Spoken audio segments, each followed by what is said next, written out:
so good that I could just play for the clinic, and that would be okay too, but I do feel a responsibility to use the forum of a clinic, or whatever we call this, to, well, help different people in different ways. And the first thing I can do is just describe what's happening here. Now, this piano's out of tune now because I played it rather hard last night, as did the piano player before me. And I wasn't looking forward to playing it this morning, because as I get old and crusty, I get more and more neurotic about the sound, the tuning of the piano. It's not neurotic really, but you play a chord and you expect this warm bubble to arise, and when it's out of tune, it kind of goes like that. And the more you're playing the piano, the more you tune into that, and when it happens, like that. However, along with the practice of aging, I've been doing other practices, so that my aging is not just getting crusty and neurotic and anal about things, but I'm also practicing something else, accepting things. So yeah, I had this one feeling, what I'd like to have in that piano if I'm going to play solo piano, and this other feeling of gratitude for whatever does happen. And so I've been practicing that now in various forms for about 25 years. And that's starting to yield benefits. I go into a situation that's not ideal, and by just sort of drinking in the experience rather than judging the experience, I find something in the experience that I would have missed otherwise had I expected it to be what I wanted it to be. So it's true I'm aging, but I'm, when they say not getting older to getting better, I wouldn't exactly say that either. But, I'm getting happier with various circumstances, and I think that is worth sharing. And for a musician, that's very important. So as I started to play, I started to play chords, and they didn't sound good because the piano was out of tune. I just kept going and trusting my hands and sort of just receiving whatever came out. In other words, focusing on the gratitude for my biggest problem today is coming down here and playing this piano. And then, there are actual rationales you can use to justify this position. Your biggest problem, it's sad, beautiful Saturday morning, and you're listening to a concert, and hopefully a satisfying talk. That's our biggest problem of the day. And so it's actually, justifiable, this feeling of like, what could possibly be wrong? Who cares if piano's in tune? Who cares if all the notes work? Who cares if it's a piano? I could put a refrigerator there, and I'll just play the refrigerator, or a stove, or a radiator. And just hit the radiator, and we could all, applaud after each series of hits of the radiator.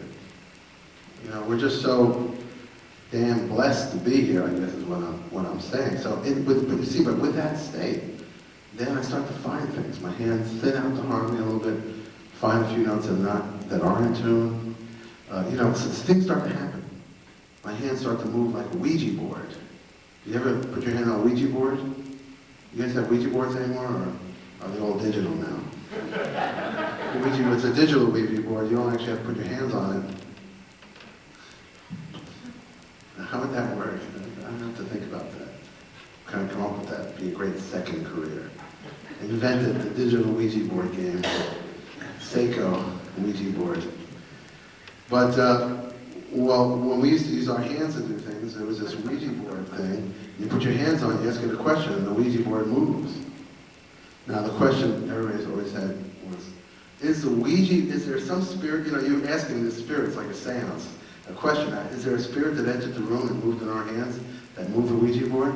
Or is it the fact that the suggestion in our minds that that's what a Ouija board is, caused us to put our hands on the Ouija, I guess that's the Ouija. I never really thought about what they call that thing that you put your hands on.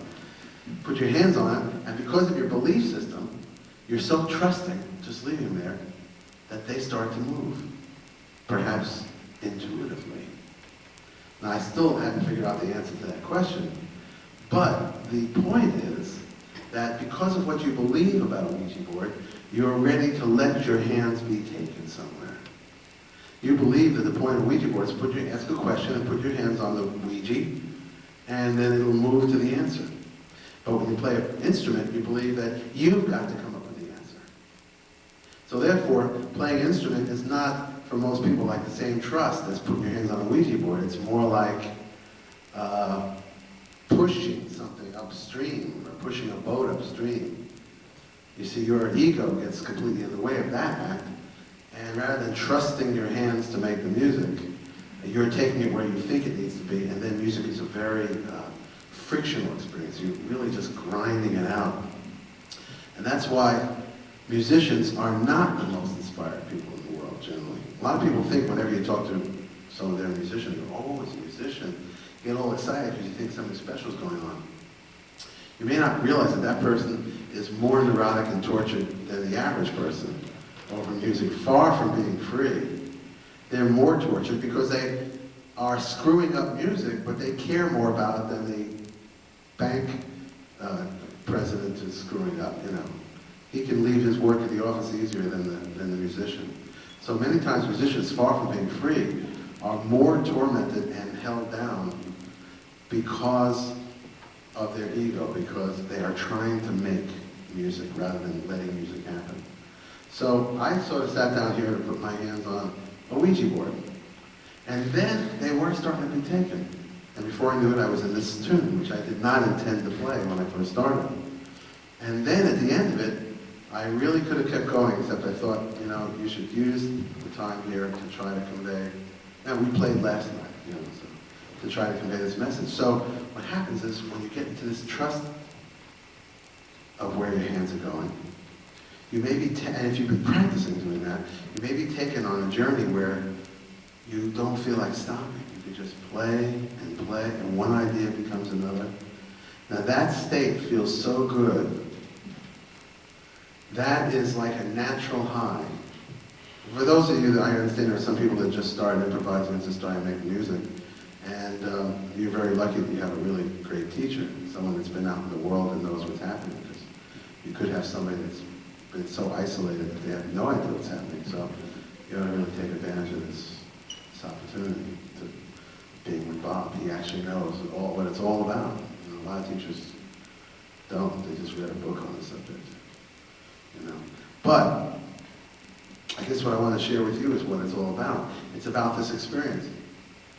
You put your hands to the piano or whatever instrument, and through the language of that instrument, you let yourself be carried, and it's like the greatest natural high. It's better than any drug or TV show. It's an inside thing. It gets awakened. And then it feels good. It feels like this nectar is just flowing through you. And you really don't want it to stop. And I do believe that this is the entertainment center that God, so to speak, intended. People get bored very easily because they don't have any, inner discipline. So this whole society has been constructed around entertaining you, keeping you active, keeping your mind occupied, and unfortunately, with not anything very of much value. But I mean, the society works very hard at keeping you involved in completely unimportant things. Like the television set, or most of the stuff on the internet, or and then or magazines. I mean, Princess Di. I mean, she was a great woman, but I mean, has she been dead a month already? I don't know. And I mean, there's still whole magazines dedicated to Princess Di. We keep involved in our environment because we're not tuned in inside. And that is reflected in the way a lot of musicians play music.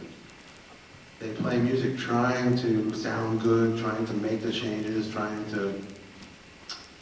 they're not, the light inside doesn't turn on. If this light inside turns on, you can shut off the TV, because then you don't lack for anything. At that moment that the light inside turns on, you're very content just to sit there, right, in the chair that you're sitting in. And everything's happening, everything's buzzing. What they try to get you doing by the sugar they put in the Big Mac, or the Cocoa Krispies, or whatever, stuff that they're trying to shove down our throats. When you turn on this inner thing, it starts buzzing, but it doesn't stop. Like sugar stops after a while. This doesn't stop, you know. And it's the greatest experience. Now when you can play music, you put your hands on the instrument, you're in this very ecstatic place, and the hands start moving. And musically, they describe this inner experience you have.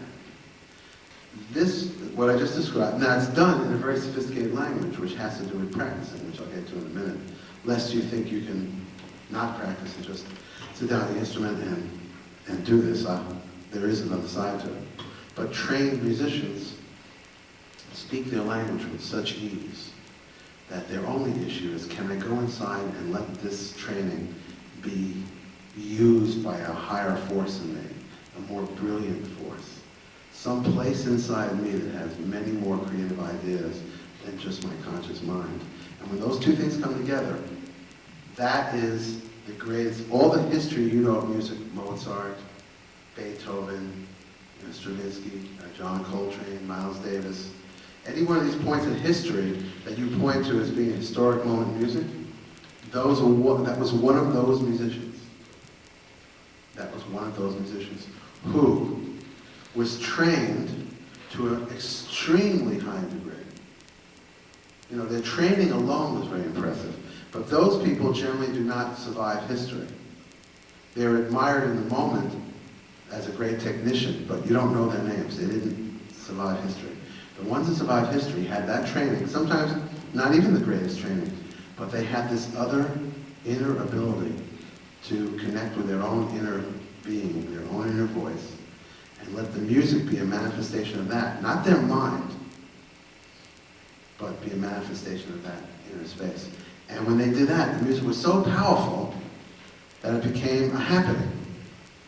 And all the greatest moments in history are really that happening. Mozart, absolutely, if you want to call this space the superconscious mind or the universal mind, that part of your consciousness that resonates with the rest of the universe, as opposed to your conscious mind. That's the one that's thinking, I've got to go do the bills, I've got to go do this, I've got to do that, I've got to tie my shoes, I've got to do my homework, you know.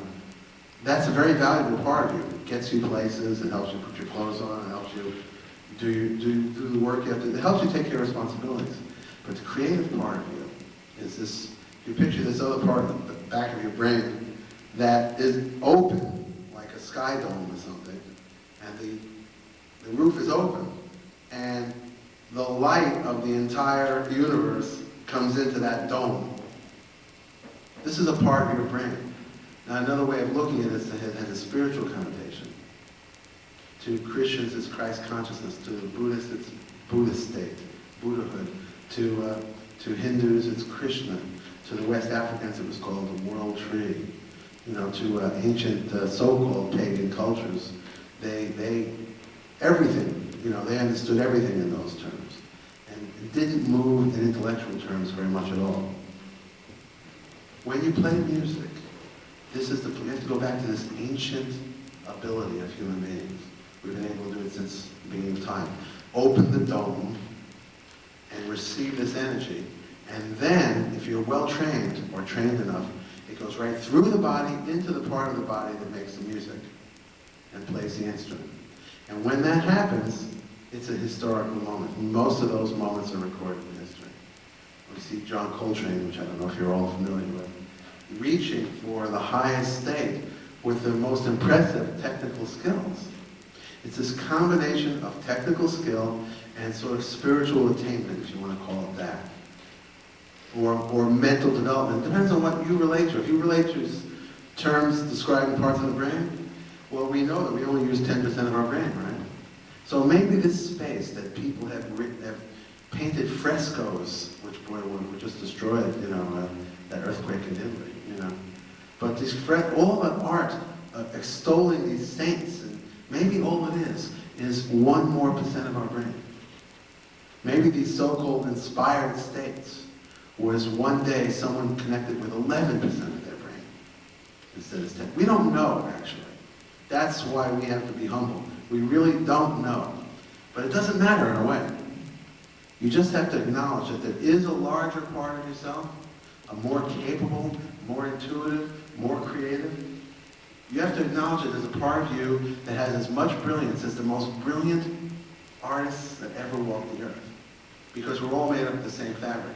And then you have to find some method, whether it be religious, spiritual, psychological, breathing, running, mountain biking, whatever. Find some method of contacting this source inside you. And then you connect that source to the act of whatever. Playing, you can do it actually writing the bills, you can paying the bills, you can do it in mundane acts. You do your homework in this space. There's a great patience in this space. There's no frenetic pace, there's no fear in this space. See, fear is the great crippler of everybody. And in artists, it's particularly interesting. Fear of not playing well. Those of you that have played a while, fear of not playing well leads to not playing well. Have you ever noticed that? Those of you that have been playing more than 2 weeks, you've actually done some performances. Did you ever think about a time when you really need to play well? Someone walked in, you knew someone great was listening, you really wanted to show them how you played. How did you play? At that moment. You know, so the pressure was on. Usually you can't get at your best stuff. And then another time you're just fooling around with your buddies, how you play. Actually, you play better. So it's part of human nature that when we try to do an act, we don't do it as well as when we just do it without really trying. We just sort of let it flow. So fear actually ruins a good solo. And Bob can tell you, and I can tell you, on the professional level, you're playing solo and everything's great, and suddenly a little voice goes off in your head. It's not modern enough. It's not complex enough. I don't sound brilliant enough. You know, it doesn't go off in words, it goes off in impulse. And then you go for something right at that moment to prove that you're that great, and you lose the beat. Or you lose the changes. Or you lose the expression. Or you lose the continuity of solo. It's a funny paradox of human nature. Exactly the moment you try to do better, it actually regresses. And you see this in sports all the time. There are like less talented teams that somehow take first place because they all work together and they dissolve their egos and they pick up for each other. Or sometimes you see a guy that's batting 500 over the last 30 at-bats or 50 at-bats, and he says, I'm seeing the ball really great now. I'm just going up there. I'm not worrying about anything. The ball looks like a grapefruit coming in. You know what I mean? They're connected. They're not trying, and it's coming to them. That's the way the better music, the best music is made. The best anything is done that way. I had a guy read my book, for example, and then he went and played golf the next day. He wasn't a musician, and I love that, when non-musicians read my book and they get something out of it. And he came back to his son, who was studying, and he said, I shot the best golf of my life. And his father, he said, well, what happened to that? He said, I loved every shot I made. And then later on he said to his son, well, I loved some more than others. But that's the idea. I love every note I play. Those of you who don't play very well, get into that now. Don't start withholding love of the notes until you think you're playing on a good enough level. Because what will happen is you'll get in the habit of not loving your notes. And then even when you do train, which you'll only train to a mediocre level that way, because there's very little self-acceptance. But even to that mediocre level, you won't be able to feel anything by then. So the love of what you're doing has to come now. And the way you love it is unconditionally. You can't say, I'll love when I play good. Because then that'll pressure you to play good. See, think about how this works, this is like a whole dysfunctional system. I only like myself if I play good. So when I get to the gig, I'm going to really try to play good. Now trying to play good, I don't play as good. Which then causes me to play bad, which causes me to hate myself. Now the next time I'm going to try better to avoid that pit of sounding bad. And each time, clamping up. Maybe this time I survived the gig, but nothing of any value happens. But at least I didn't play terrible. You know what I mean? So you get into this little box of trying to protect yourself from playing badly, and in that way never playing great. And you do that just because you don't want to feel bad about yourself. And that's another thing that you beginning musicians should do now. Don't let your your being be defined by music. In other words, I play good, therefore I'm a valuable person. I play badly, therefore I'm worthless. That happens. The longer you study music, the more you start attaching your own value to the level of your playing, which puts more pressure on the playing, and then what happens? And you don't play as well. So develop this space inside. By the way, the same space inside is where you see how beautiful you really are. See, everybody's got this shining, brilliant presence inside them, and we all mask it one way or another with our various costumes and our limitations, our sense of limitations. But beyond that, everyone's got absolute brilliance inside them. So if you go into this space, you start to feel your own brilliance, then you don't need validation on the outside. That's another problem, peer pressure and validation. It always puts the music or one's life in a mundane space. I felt myself so afflicted by this that no matter how much talent I had, and I had a lot of talent, I was always so vulnerable to the next person's opinion of me, or whether I played well, or whether I got a gig, or he got a gig, or all this external stuff. The pain of that, as you get older, maybe you haven't experienced that pain totally yet, it just gets more and more painful and confining, and makes life more and more boring. And so I made a conscious decision to seek this inner stuff that I had read from sages and philosophers like Thoreau, or the various gurus, or the writings of, just different things I had, the Sufis. I had read and I'd gone, wow, that guy is ecstatic. He's ecstatic. How is he achieving that ecstasy? And I decided that I really wanted to go for that. And I am still going for it. And all I can say is that I'm progressively, incrementally, very gently getting more ecstatic.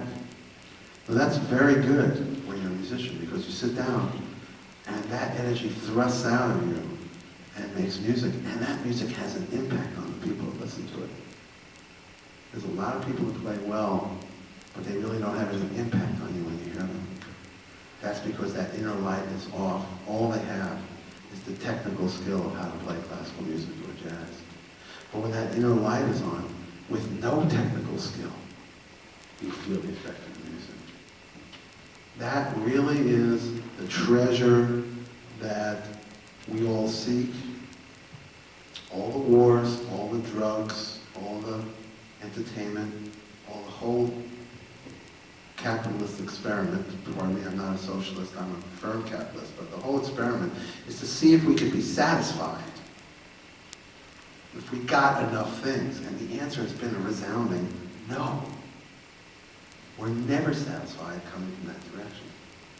However, there's a treasure buried in each one of us that makes everything immediately satisfactory, beyond satisfaction. Absolutely wonderful. But you have to do a little inner work to get at it. If you're a musician, or a scientist, or a physician, or anything, I really recommend, having done just a little of that work myself, that you think about that. Because that seemed to be, once I got a glimpse of it, I said, oh, that's it. That was the feeling I was getting from that new car I bought. You know, the smell of the leather when you get a new car. You know, when you get a new car, you don't have as much problems. I mean, you have problems, but then you think about that new car and the problems go away. You get in the car, maybe you're having real big problems at the office, but you get in the car, you smell that new leather, somehow it's okay. Everything's all right. And that lasts for a few months. And before the smell of the leather wears out, your joy over the newness of it wears out. And then you're back to your problems again. Or here's an even more immediate example. Take a hot bath. I don't care what kind of problems you have. You fill up the bathtub with warm water, you dip your toe in. What happens? Doesn't matter what your problems are, immediately there's a release. You feel the hot water on the toe. So you go, wait a minute, I think I want a little more of this. You submerge the foot. Now you're really moving away from your problems. You know, you just filed for bankruptcy. But if you just put your ankle in there, you're further away from it.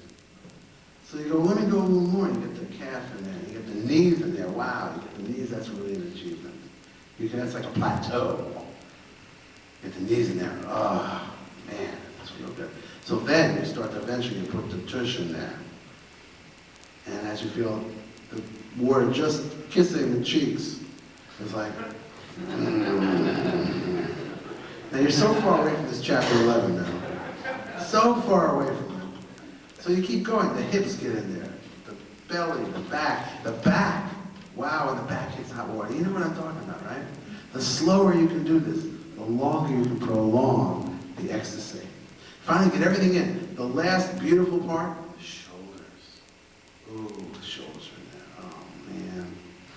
If I could just live in this bathtub forever, my problems would be solved. Do you know what I'm talking about? Now, so the question is, if your problems are so real, how come they can be washed away with just a little warm water? See, once the senses are satisfied, the problems go away, even though you still have the problems, but now there's situations. The problem here is, with the new car or the bath, is the experience being external does not last. Same thing with drugs. Those of you just starting, let me tell you, there is one great sin about drugs. And a great reason why you shouldn't do drugs. Because it's a sin. And I don't mean that in a biblical sense. The great sin about drugs is that the feeling they produce doesn't last. This is what's the sucker game about drugs. I mean, why do you think all those people got addicted to drugs? It must have felt good, but why did they ruin their lives? Because the feeling didn't last. So even those people looking for drugs, they're looking for a feeling, a certain sensation, the same sensation that anyone else felt like when they submerged in that bathtub. The same feeling of power when someone got in their new Mercedes or BMW. And it was even more power if it was a Mercedes or a BMW. Because then it was leather instead of Naugahyde. You know? The same power that people conquer countries. It's for a feeling. Really, the same reason we acquire wealth. A sense of security. There's no wealth that can be as secure as the feeling of that hot bath when you first get in. But in that bath, the feeling doesn't last. So you're in the bath, the water's still warm, but you're kind of getting used to the temperature. So you sort of go, yeah, this is great, but you know, when I get out of here, I'm going to make that phone call. I got to call my lawyer about this chapter 11 thing. You know? And now you're really starting to think again. You're, oh yeah, what am I going to do? Now you're in the bathtub, but you're back in your mind. So what do?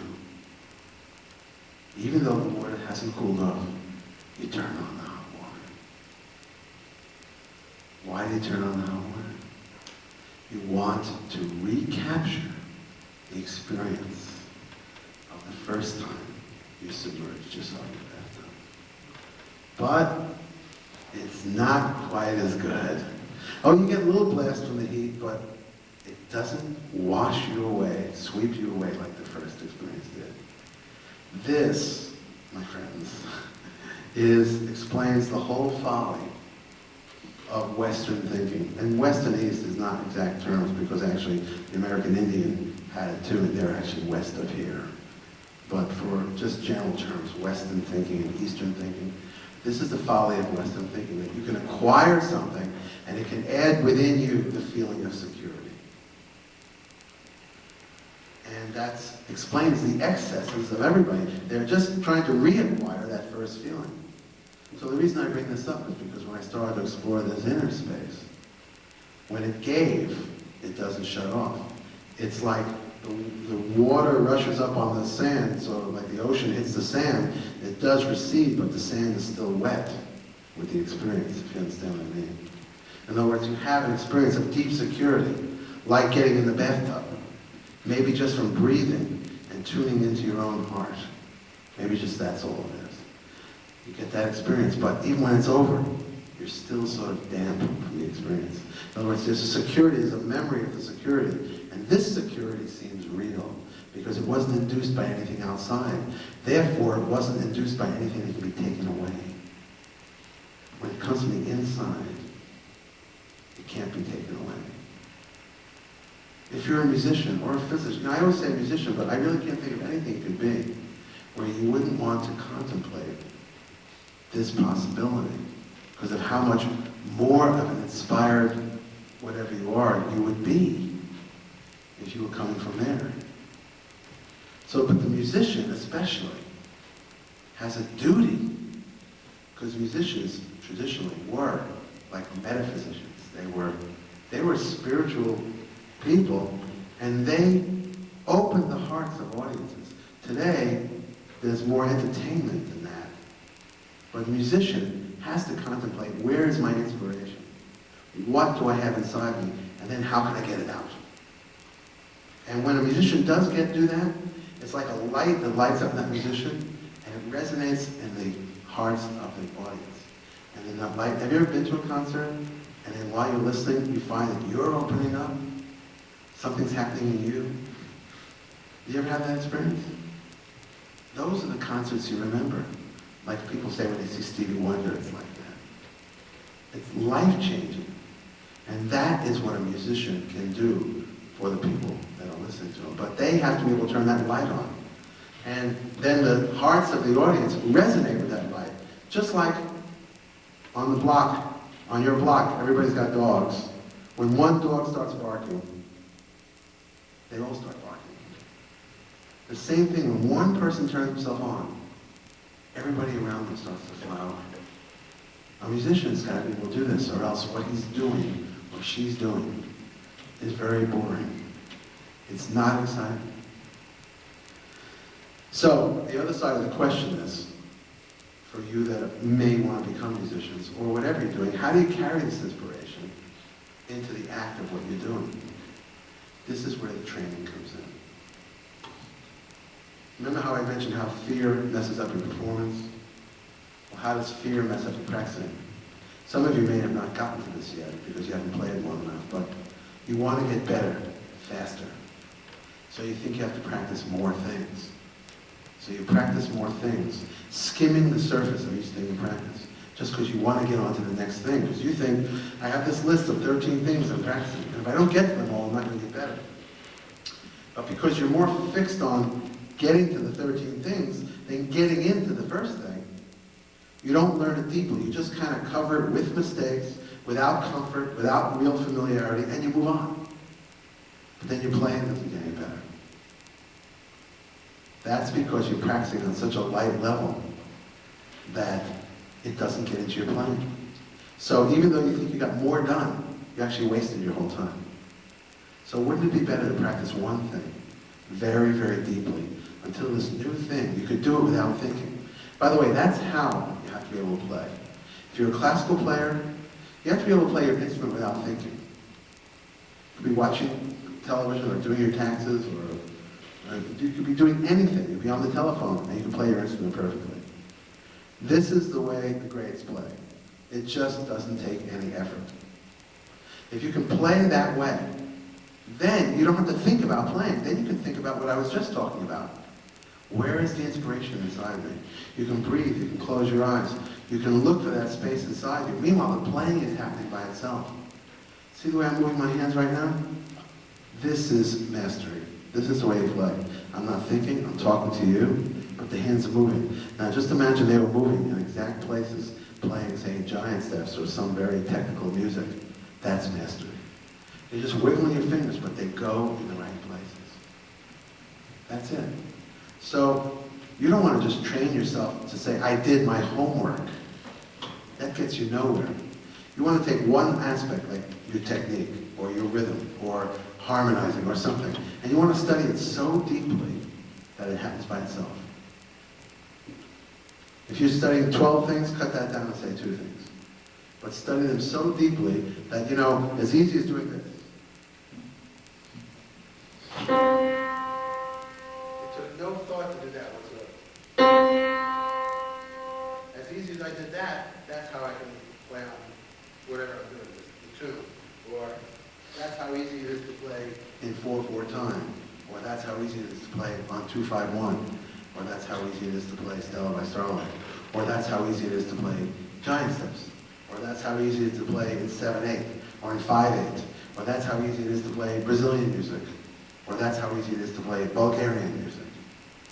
Whatever it is, you practice it on the deepest level and make it effortless. Not just good, mastery. Mastery doesn't mean I play it right 2 times out of 5 times. I play it right 4 times out of 5 times. Mastery doesn't even mean I play it 5 times out of 5 times. Mastery means I've forgotten how to play it wrong. I simply can be thinking of anything else, and I'm going to play it right. In jazz, which some of you might be going for, there's a few things that you have to know that deeply, or you won't be able to relax and have the fun that is available in jazz. 4/4 time, 3/4 time, the chord progression, 2-5-1 in most of the keys. 4 and 8 bar phrases. This is all jazz really is. I'm sorry for those of you who are not musicians. I want to get technical for a second, because those basic elements, if you can feel 4 and 8 bar phrases, if you can play 4/4 and 3/4 effortlessly, if you can play many different melodies on 2-5-1, you now have a permanent, free, round-trip ticket around the world for the rest of your life. It opens doors to the whole world. You go anywhere, sit in, they see you speaking the language you're in. But if you scuffle with any of those elements, then you're not in. You don't get your free ticket. You don't have a membership yet. The real ones that are moving around, they sit down, they go, oh yeah, and how you doing? Good, you? I'm good. Meanwhile, down here is all this great stuff is going on. So that's the minimum thing. That's the level of mastery that the really great people have. Now, whether or not they just sound masterful or masterful and inspired has to do with what they do with that. In other words, I can sit down and play.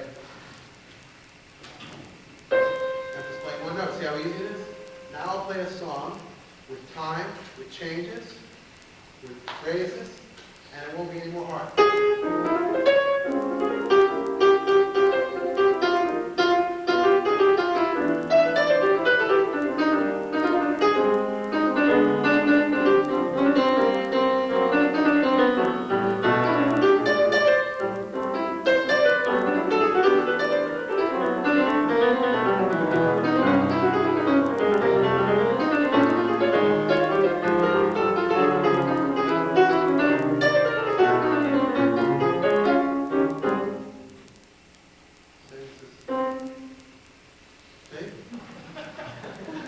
It's all the same zone.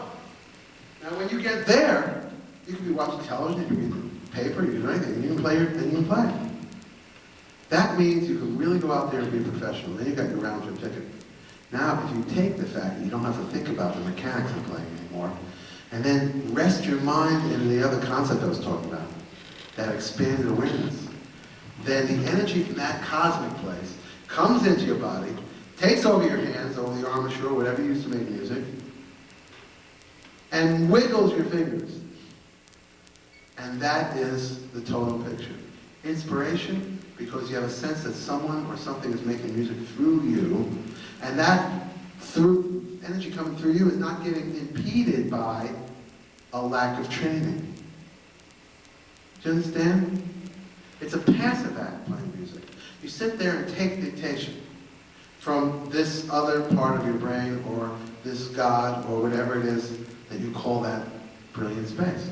And you don't lose your focus on it, because nothing he or she is trying to send through you gets stuck on your lack of knowledge. For example, I can play very freely like that because it was 4/4 time. If I was to make it 5/4 time, I couldn't look at you and just relax like that, because I'm not a master of 5/4 time. I can play 5/4 time, but it has no value yet in my mind, because no music has any value yet for me until it's mastered. So if I have to think 1, 2, 3, 4, 5, 1, 2, 3, 4, 5, or if I go for some phrases and I get lost, then I know I haven't mastered 5/4 time yet. So my practicing will be 5/4 time, 5/4 time, 5/4 time. I'll practice it much longer than you would. You'd practice it only until you could sort of play something in 5/4. I wouldn't stop practicing it until I could play anything in 5/4. Until I could play 5/4 without thinking. Now that might take me 5 years, speaking of 5. But I don't care, because I don't care how fast I'm getting better, I only care about mastery. Now that sounds like a paradox. I don't care about it getting better, I only care about mastery. Getting better is got some value, but mastery is an ideal worth dedicating one's life to. In fact, a life dedicated to mastery is an ever-interesting life, because there's all these layers on the way to getting mastery. I'm doing it very well, but I know I don't do it effortlessly. I know if I really took my mind off it, I'd get lost. So I'm not done with it. Let me keep going.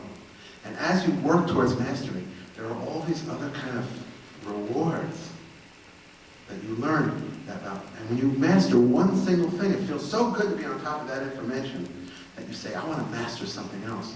And your life never gets dull. You might get old. Like I'm getting older, but it's not getting dull. It's getting more interesting. Because I place more and more value on mastery and less value on the externals that I used to. Now that doesn't mean I don't like externals. I love them. But mastery has become more and more a fascination for me. And the more I think about that, I wake up every day with a purpose. I don't wake up listless. I don't wake up wondering what's going on. I don't worry that I'm entering my 40s or that I'm getting close to my 50s. Or I don't, if I had male menopause, I didn't notice it. Because I'm focused on something that gets more brilliant all the time. So it's a great way to live one's life, whether you do music or not. Because it makes you feel always like a child, like you're just always learning. But if you do music, it makes music an ecstatic experience. I don't know if some of you were at the concert last night. I mean, not just me, but Bobby Galati is someone that teaches every drummer in Boston. I mean, he's the most used drummer in Boston. He's the guy most people go to in Boston. And you'd think he'd get bored with his life because he does the same gigs. Boston is great, but there's only so many gigs. And he does them all. And that's all it is. And I know other Boston musicians that are really bored. I wouldn't mention their names, but I can think of them. I mean, you can see them. They're like down. They teach at Berkeley, and they got they got their gigs, and they're bored.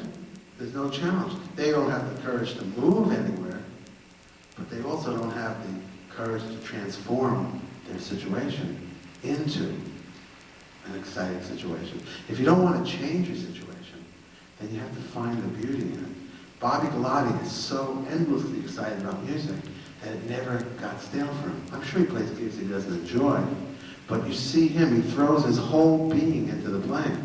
So he's as excited about music today as he was when I met him when we were at Berkeley in 1970. I shouldn't say that. He's more excited about music today because his involvement is total. John Lockwood is like that too. But Bobby, you can really see it. He starts playing and if nothing's happening, he'll make something happen because he's that involved. It keeps your life interesting. Keeps your music moving to higher levels. And I guess what I want to suggest today, without going into too much detail, because actually my book gives a system for how to get into a deeper space, how to connect your playing or whatever you're doing to that space, and finally how to even practice new things from that same conscious space. But when I lecture on that, I lecture on it for 4 or 5 days. So I know we're not going to get to it, so I want to kind of get this premise across. The execution of music, effortless. So that the cosmic or religious or spiritual or open part of your mind can connect with that brilliant source and let that come through you and not get stuck on some lack of knowledge. Okay? In that way, you're practicing. It's almost an act of worship. You're worshiping this inner being that's going to make the music. And you want him or her to feel like he can go anywhere and not bump into your lack of knowledge somewhere. Just imagine, with a golf swing, imagine that he's swinging. You're not swinging, she's swinging, or he's swinging. And wherever the ball goes, it's okay. Because you're practicing letting that higher force take over. If you're swinging a bat, whatever you're tuning into, don't get fixated on doing it right. In fact, let yourself do it wrong until your skills effortlessly hone in on the right way to do it. And by the time they do that, you'll be a master. It takes much longer, but at that point, you'll know it was worth waiting for. So that's the general idea. Mastery of the material, and then a complete willingness to be terrible. Because if you demand of yourself you have to play good every time, you won't let yourself go into this space. And then you won't be able to bring the music into this space. So actually drop the ego need of playing well. Instead, try to practice training and letting the music come through you. And you may play terribly a few times, but you'll also hit a point where you play some stuff that you never dreamed that you could play. And that's true with any skill. The reason people don't attain great virtuosity at a skill is because right in the beginning they're interested in doing it well. You shouldn't be interested in doing it well. You should be interested in learning the perfect technique for doing it and not worrying about how it's going. A great book for that is a book called Zen and the Art of Archery. I quote it in my book a lot.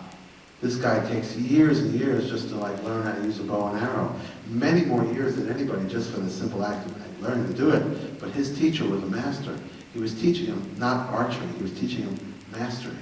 Inner mastery and outer mastery. So it takes all these years, but the guy acquires everything else that's worth acquiring while he's learning to shoot this bow and arrow.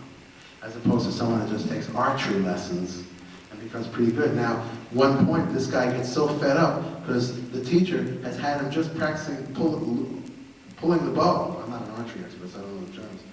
Pulling the bow for 2 years. He hasn't shot an arrow. And he is really getting pissed off. And one day he dares to approach the master and he says, all due respect to you, old master, but I'd like to shoot an arrow here. I've been coming here for 2 years. Well, the master didn't even answer him. He said, follow me. He takes him into the barn. And he puts a blindfold on. And he takes an arrow and he goes, boom, bullseye. He takes another arrow and goes, boom. That arrow goes into the back of that arrow. He takes another arrow. Boom. That arrow goes into the back of that arrow. He takes the blindfold and walks out. And he goes, okay. All right. I should know better than to open my mouth. What the guy's trying to teach him is something far more valuable than just being good. Trying to teach him mastery. It's worth spending your entire life attaining mastery of one thing than being good at 100 things. Because there's another kind of juice, nectar, that emanates from the quest for mastery that gives your life meaning, rather than just the acquiring of skills. There's nothing wrong with that too, but if you're an acquirer of skills, fine. There should be that one thing that you go deeper and deeper and deeper and deeper into levels of mastery. And if that thing happens to be music, we'll all know about it because you will rise like a phoenix in the ashes. You will rise and we will behold your playing. Because when someone goes there, it starts to shine, and everybody goes, hey, there's something shining over in Milton. We gotta go check it out. It's important to other people when someone attains this shine, so to speak. But for your own life, not because other people will notice it. You just have to get involved in mastery, and then you realize it's the highest purpose. And music, again, I'll use the term Western education, which is all about acquiring pieces of paper. Bachelor's degrees and master's degrees and doctorates. It's not necessarily about acquiring mastery. It's about attaining certain levels that are validated by certain documents, and those documents allow you to go out and get certain jobs at certain entry-level fees. But it's not about mastery. However, if you go to there's a music school in Cuba, and there's a music school, Ali Akbar Khan School in India, and you'll see, or the Scala de Samba in Brazil. In other words, any of those older cultures, the way they approach mastery. For example, at Ali Akbar Khan School, I was hearing just a special on this on the radio a couple of weeks ago. People go to that school for 12 to 20 years. It's not a 4-year school. And beginners go there, but they're ready to stay there for 12 to 20 years. Because that school teaches mastery. That school teaches you. And in Scala de Samba, it's 200 drummers. And you come in, they give you a beat, they say, the bass drum, this is your beat now. Boom.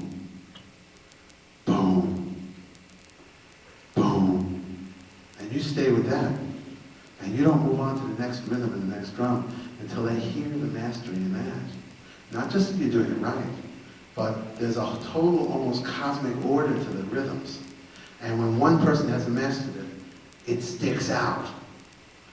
And when they've mastered it, they fit in and the whole thing is restored. Say, great, you can go up to the next level. It's like a hierarchy, a natural caste system that deserves to be what it is. When that person attains effortlessness on that first level, he's given a new drum and a new rhythm. Same thing with the Afro-Cuban school, the Bata religion. That's a religion, but it's based around the drum, the Bata drum. And the Bata priest is a master Bata player. That makes music a lifelong practice. It makes it a spiritual practice. And then the playing of it spreads this spiritual energy. And in our society, we move very, very far away from that. But when you get a taste of it, you know, it's so powerful that when you get a taste of it, it can overcome 12 hours of MTV. You know all the stuff that's flashing at your MTV? Does it keep you stimulated? No. Watch 3 of them in a row. 4 of them in a row. I've done that on the road because in Europe that might be the only English-speaking channel, MTV. So I'm watching them. And the first image, like the first one I'm watching, like, you know, like, wow. I mean, yeah, I'm horrified, I'm scared, I'm appalled, I'm sexually turned on, I'm everything. You know, for those 3.5 minutes. Next one, a little less so. Next one, a little. Fourth one, like, and you just see these images like just going nuts, but you're like sitting there. In other words, this attempt to stimulate from the outside deadens. That's what I'm saying. Now try this thing and feel this light go on, and in a second, just like that one dipping your toe in the hot water, 1 second of that warm water of the inner self wipes away at least 12 MTV videos. That's how powerful it is. And if you find it, you'll be on a journey that won't end until you die. And it is the secret of great music. So, before I wrap up this talk, anybody have any questions about this? In specific? Yes? How do you prevent yourself from, if you're just practicing one scale or one phrase, from repeating this, and although it may be correct in tune without mistake, how do you prevent yourself from getting into just a mindless routine and not actually absorbing it properly? How do you prevent yourself from getting into a mindless routine? Is that what you said? That's a great question. You have to do some work outside of music to keep your life from becoming a mindless routine. You know, like I recommend meditation very highly because it awakens all the senses. And then when you open your eyes, you're very conscious. Now when you come out of that, go right and practice your scale. And you notice it's not a mindless routine. Read books, not just my book, but books. There's a lot of books out there that talk about the inner state and the higher levels of focus and consciousness, and keep trying to improve your level of consciousness. In other words, don't just stand pat with what you got and take care of your homework. Work on improving your tools. Your tools being your ability to concentrate, your body, your mind, your spirit. Work on those things. People think, you know, I don't have to work on this. I have to do my homework and maybe go to church on Sunday and I'm cool. No. No, you need some daily work to revive your spirit, breathing, something for your mind, something for your spirit, something to open your heart. Maybe it's a certain record you love. Wake up, put that record on. CD. Wake up, put that CD on. If it makes you feel something, you know, don't let your heart get closed. Now, if that all gets too tough, which it does for many people, find a teacher, find a group, find a situation where there's 10 people that gather weekly or whatever to try to contact this, awaken themselves. You know, you just have to look around because very few people can do it by themselves. They usually just kind of get numb from their environment. And when you practice, don't just be fooled by the fact that you play the scale perfectly. Are you playing it perfectly without thinking? Because that's the next level. If you're an improviser, for example, you can't play on scales, on changes, if you have to think at all. What's the scale here? So don't just be fooled by the fact that you're technically playing it right. Now, try to go to a deep level inside yourself and see if the hand plays it by itself. Because in fact, in order for you to improvise on something, it has to be learn to that level. Otherwise, you may be able to improvise on it, but you have to think about it. And that thinking keeps your music bumping on the ground rather than soaring. Yeah, that's what I was talking about before. So I hope that answers your question. I guess the short answer is, it ain't easy to keep yourself from falling. You said mindless routine. That term can be applied to our lives. How many people in marriage are performing a mindless routine? How many holy men, people that are heads of their churches and synagogues, are performing a mindless routine? How many physicians are performing a mindless routine? It's not easy. The only thing I can recommend is do whatever it takes to keep the mind awakened and the heart open. Because without it, it's a bore. And getting older is not fun that way, or as much fun. Yes? Unfortunately, particularly with this jazz combo, the one that performed last night for the two, we get faced with a lot of dramatic situations where we have to get up on the stage and set up very quickly, or get into the classroom, just do it. Mm-hmm. And we get faced with the Gee, situation. that's rough. I mean, out here in the professional world, we don't get that at all. It's just so, I mean, we have all the time in the world to set up. Go ahead. So when you're faced with a situation that does not make it very simple for you to just relax, even with fake attempts to do so, how do you just, because it turns into being almost like a job, like just do it, mission, this is your mission, you have to do it. How do you get yourself to, okay, I'll do it, I'll accomplish it, but I'll do it and be able to relax and enjoy myself all of it? Okay, well, first of all, like I was just saying to him, you have to have a practice of relaxation. So you got something in the bank when it comes up. You can't just find relaxation if you never practice looking for it. Especially at the moment where you're not going to find it, which is the moment you need it. It's like what they say about faith. Don't start your prayers just as you're, about to fall off a cliff. Like practice, so you have something in the bank, so that, you know what I mean? The same thing with spiritual energy, the same thing with relaxation. You need to practice relaxing. You take a few minutes in your day, even just a few minutes, and just breathe deeply and close your eyes and watch your thoughts. Do some scientific method. That's a science, by the way. The breath is a scientific method of relaxing the mind. It's so more efficient than, for example, therapy. Not that therapy doesn't have its place, but there have been scriptures written thousands of years ago that actually very clearly talk about how to deal with the mind. And it mostly has to do with deep breathing. It also has to do with the concept that the mind is not everything. Again, the Western world seems to deify the mind. The mind is like this little cap. When you can get out from underneath it, you're in this expanded place, and then you see the mind for what it is.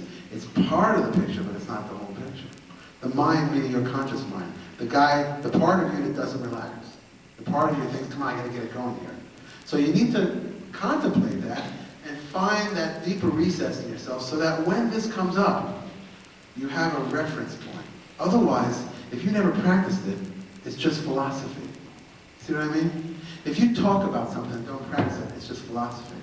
If you have a daily practice or even semi-regular practice, it starts to become something you can use. You see what I'm saying? Now, I know some of you have to go, so we'll just go until you have to go. The other answer to your question is, when I go to the gig, I release the need to be good. I just say, okay, whatever this is going to be, fine. I'm just going to sit down, give myself over to it, and I don't have to be like God's gift to the music world. So I sort of lower my expectations, and that helps me relax. But you really have to have something in the bank when it comes time for relaxation. Yes? This is kind of more specific piano type question. I had a teacher many years ago who taught me that I should do everything with my eyes closed because it builds attachment, etc. For a long time I avoided doing it because you sound like shit most of the time. What do you think? Well, I don't think there's anything you should do all the time. There's different ways to inspire attachment. She found something that worked for her and she froze it right there. There are other things that work. Sometimes you get attached closing your eyes. It doesn't even always work. The other thing is, you don't just go for it because you're not ready to do that. So what you do is start practicing small things. And I'm not going to say open your eyes or close your eyes, but detached is the right word. Practice something so that without any attachment you play it perfectly. If each thing you practice has that quality, you'll notice that automatically you're starting to play without trying to play. Because if you practice everything so you can only play it when you try, then you won't be able to play without trying. Can you see how literally that would be true? If you practice your scale or you practice your rhythm, you're a drummer, right? You practice a rhythm, and you have to really think and you have to really be absorbed. How can you let go and play that rhythm? If you can't let go, the music doesn't really fly. So each thing you practice, don't just practice it till you can do it. Practice till you can do it effortlessly. And not only does that add to your repertoire of things you can do, but it keeps building this new message. I play the piano effortlessly. I have some affirmations in the book. Music is easy. Playing is effortless. Every note I play is the most beautiful sound I've ever heard. These are the ideas you want to prove by the way you practice. And the more you do it, it knits together a new belief system. Right now, you're fighting your old belief system. And it's in your practicing, you got to correct it. You think playing piano takes effort. You think playing piano is difficult. So therefore, the next thing you practice should be learned absolutely effortlessly to prove to you how easy it is to play music. You see? You have to change your belief system by changing the level of each thing you're playing. So they're looking or not? It's irrelevant really, because sometimes I've seen people with their eyes closed and I know they're very attached. You think they're really into it. They're going, what they're really, I see in their body language, I hope I play good. I hope I play good. I hope this is good. You know, not in words, but you can feel it in their bodies. No, sometimes you look up and you're detached from your hands down here. Sometimes an inhale can detach you. Sometimes an exhale can detach you. It's the quality of a detachment you want to become familiar with, not one way of doing it. Yes? When you started gigging, you let go of the need to be good for that gig. Are you ever bad? And if you are, what do you mean by bad or good in that time? Well, you see, that's the thing. I noticed that when I let go of the need to be good, I played better. And then I practiced everything without the desire to be good. In other words, if I practiced a certain rhythm, I didn't practice it caring whether I played it right or not. Therefore, when my hands played it right, I must have really known it, because it wasn't being fueled by my desire to play it right. You understand? So that's what taught me mastery, is getting out of the way of rushing it, because I don't care if how about practicing something and not caring if you get it right? Because then when you finally do it right, you know it must be really mastered, because it's not you even trying to do it. Now, in the playing, I found a strange paradox. The more I didn't care about playing good, the more I played good. And when I played bad, people still thought it was good. When I say bad, I mean, in my mind, I wasn't getting off the things that I would have chosen to play. But because I didn't care, I accepted what wanted to come out. And that sounded good. Last night is a case in point. I don't know if you were here, but I got very great comments about the concert. But I had a really rough time last night. I was not digging the piano, and then I started to write a tune, and Bobby and John and I hadn't played for a long time. And frankly, there was a mental thought that this is a high school, and that maybe if we play free, they're not going to really understand it. So what I did was I wrestled with that a little bit, but I kept sinking into the space that I've been practicing. And then finally something started to happen automatically. Now, I didn't even think that this was great music. And afterwards, people came up to me and said that they were so lightened by what we, they were so moved. And I kept saying, really? Really? Well, that's great. I'm still surprised by that when I don't feel like I'm happening, and it still has such a powerful effect on the audience.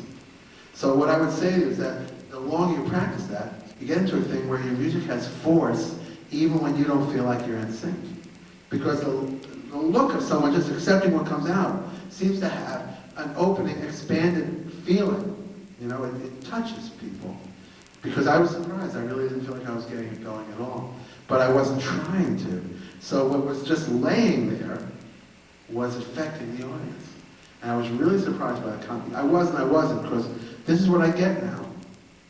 I get it almost all the time, because I go up there with more of an intention to be detached than to play good.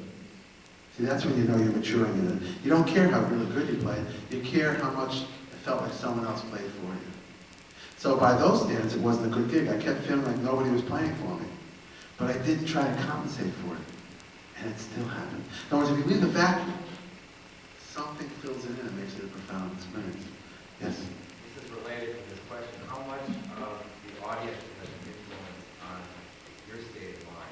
Well, until you practice this enough, it has a lot. But but less and less as I go on. Because this inner space is like a fortress.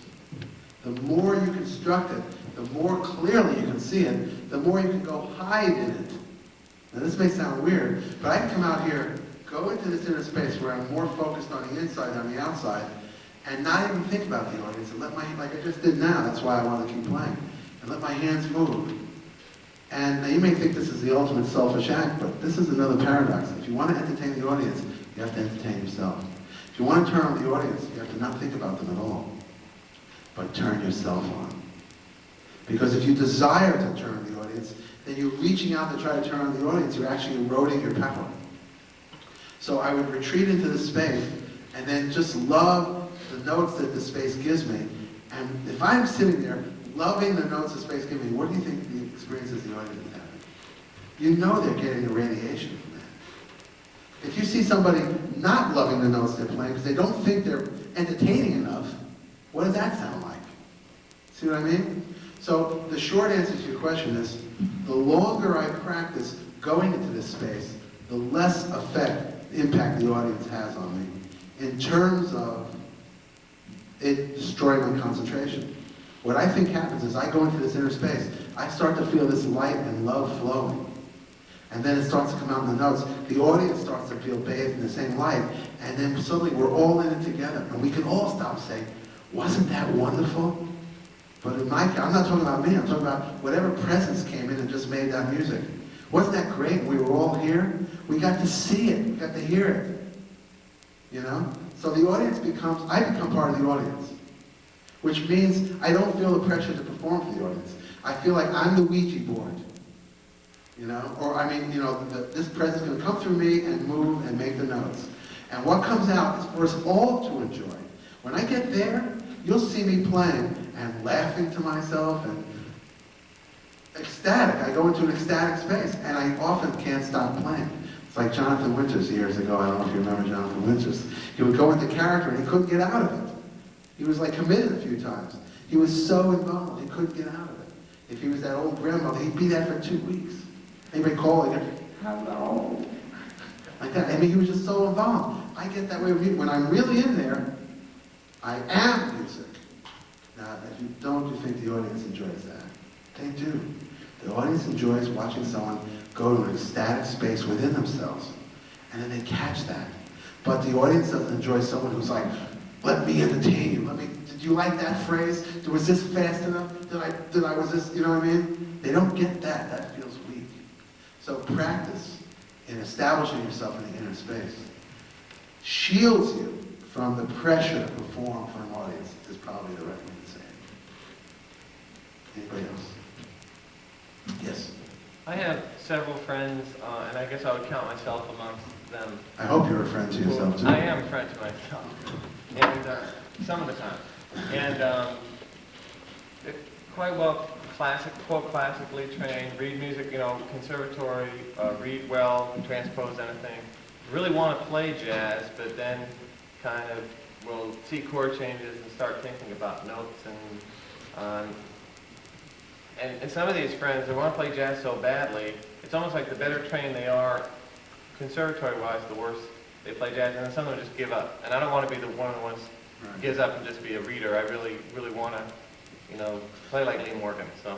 Right. Well, the reason that the ones with the most conservatory training are the ones that have the hardest times because they're the ones that have been most abused. I mean, conservatory training is a form of abuse. Generally, you're so overloaded with material. I mean, you're trying to do your recitals. Are you really drinking in the nectar of the pieces you're playing? You know, even in the classical world. Are you really growing by each piece? Or are you just scuffling to get it together so you have a repertoire? That's what I noticed in conservatory. A lot of scuffling. You could take what people do in conservatory and multiply the amount of years it takes to do it by 3. And it would be, you'd turn out more artists instead of people who can merely perform those pieces. You know what I mean? You don't hear the feeling. You don't hear that extra feeling like you hear in those few special artists. Why is there only a few of them? Because only a few of them can stay in touch with the inner self while they learn the technique. Most people lose themselves trying to scuffle through all this material. So when you go to study jazz and anew, you think it's such a big thing. Where do I start? That's all you have to do is find a starting point. Chord changes, each chord change takes a scale. So there's a start. Whatever chord there is, if it's a dominant 7, it takes altered scales, start practicing altered scales over a certain chord. Then you put a few chords, and you do that until it's effortless. See, that's what you never learned in conservatory. Nobody said to you, stay with this material until it's effortless, and then you can soar. They couldn't do that, because you had to get this together for this jury, for this recital, and then get on to the next semester, ready or not, here I come. And then at the end of that, I got a degree that says I know something. You know what I mean? That's unfortunately the fallacy of the whole system. It doesn't produce anything of timeless value. You know, it doesn't produce that intrinsic, it doesn't produce the artist. It produces some technicians. If you can hang on and learn the stuff they're trying, you become a technician. And maybe a technician with a reasonable amount of feeling, but definitely more than a reasonable amount of fear. You become fear-laden. Now you take all that baggage into a new study as an adult, without even the benefit of childhood, which is how you got into the classical music. Because at least you weren't so destroyed yet that you could begin. Now, as an adult, with your everything completely destroyed from the abuses of conservatory, you try to begin something new. That's why nobody's having any luck at it. Here are some of the things. Take a little bit of material, practice it until you can perform it effortlessly. Then open your heart and see if you can still play it without thinking. Then add that, frame it into a slightly larger bit of material. For example, you've learned how to play on a dominant 7. You've learned how to play on a minor 7 chord. You've learned how to play on a major chord. Put them together. 2 minor 7, 5 7, 1. Learn to play the 2-5-1 progression. Scales through it. Then rearrange the notes into patterns. There are books. You know, anybody says to me, how do you learn jazz? I know has been very, very abused in the education system. Because there are so many good books out there. Pick one, pick a page, pick a line, and begin. It really is that simple, but the abusive part is that there's so much stuff to get together that you can't focus. So, focus down on one aspect. Very good part for any melodic instrument, I always say, is each chord change takes a scale in each key. Pick a chord, play that scale, make sure you got everything about it, fingering everything, but also you see that chord. It's also that kind of thing. I see E flat 7, here's the E flat 7 altered scale. Because that's the beginning, But the larger issue is that we're already so blown out of the water in terms of our own inner connection that we can't begin. We don't know where to start. So, along with this recommendation, which is a practical one, take just that little bit of material and begin. Or buy the best book on how to play jazz. Just start with a page and start with a certain line. Don't worry about where it's going. Only adults worry about where it's going. When kids, you give them homework, they just do it. But adults say, well, where is this going? This is only one line, but there's 11 lines on this page, and there's like 142 pages in this book, and what about all those other books? They don't do the first line. It's being overwhelmed. Now how do you simplify? I recommend for everybody, along with that, try to get into this space. This space is still. There's no thoughts in this space. From that space, open your eyes and look at that first line and begin to practice on it effortlessly. And then, like a breeze blowing through your window, through nice curtains in the afternoon, that kind of grace, you're working on things. Not demanding that they go anywhere. Wouldn't it be more fun to work on things than to wake up every day wishing you were working on things? I think it's better to work on things and not accomplish anything than not work on things for fear of not accomplishing anything. You see what I mean? That's a pretty heavy difference. So it's not really jazz, it's that notion of simplifying, finding a single point, and going into that point, and then see where it takes you to the next level. And don't worry about if you can ever play it. Think of it this way, if you begin studying it now, there's a better chance that you'll be able to play it someday than if you don't study it at all. This is the mind. This illusion of difficulty resides in the mind, which is another reason I recommend going below the mind, below the sludge. I think of the thoughts in the mind as the sludge that's floating on the top of the ocean. All the gunk released from ships and waste products and driftwood, and it's like floating on the surface, right? So submerged beneath the surface into a deeper, quieter space where the waves are not so strong, where the sludge is above you. Now you can see that stuff. That mental activity is just sludge. But you're down here. It's cleaner, it's colorful, it's quiet. There's a place inside every one of us where that is. If you start to try to enter that space, and with whatever method you find, your whole life starts to re-enrich. It becomes enriched by it. Focus is restored. You're not afraid to take an action because you're not attached to the results. These are all the good qualities of that space. So I recommend that first, but on a practical level, this is what you would do. Now, without the fear of getting it together or not, you would look at that one thing, you would begin to master it, and then go on from there. And after a while, because you have a normal functioning brain, it's not, this norm about jazz is that it takes talent. It's a skill playing on changes. So therefore, any normal functioning brain can learn to do it. You just have to portion out the stuff you study so that it doesn't cause that anxiety. That anxiety that was so well learned in conservatory. That's such a familiar feeling, you know. So I hope that over answers the question. Did someone else have their hand up? No. Okay, well, I mean, these guys here are like, you know, they're fighting sleep here so hard that I have compassion for them, so therefore I'm going to stop. So, thank you.